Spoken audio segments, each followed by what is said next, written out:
This is a great exercise in mindfulness. You take shower daily, right? So just like breathing, this exercise is not going to take extra time. Not that you wouldn't care to spare extra minutes on your well-being, of course. The power of a ritual is in you acting with mindfulness and intention. Your intention is to release guilt. You are mindful about taking a shower. You can help yourself to make this act more special by getting a natural soap or a body wash. But really, you only need yourself, your awareness, and a shower. Make a prayer before going into a shower. Ask yourself and all the mighty power to help you release guilt, wash away your sins. Step into a shower.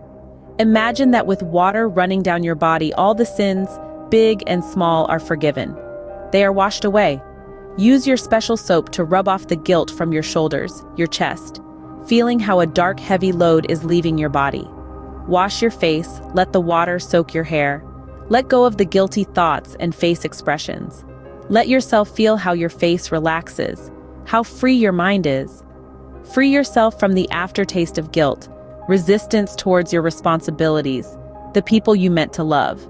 Feel how generous is the water washing away your guilt, how undiscriminating, how non-selective.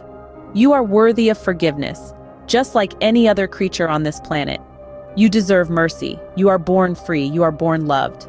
Repeat your shower ritual daily until you feel free in your body. Believe me, you will. Even the most wicked and nasty individuals can be set free. And I am certain you are not that bad. Forgiveness and freedom is just a few showers away. I love you in your intention, and I salute you for taking action. Happy showering.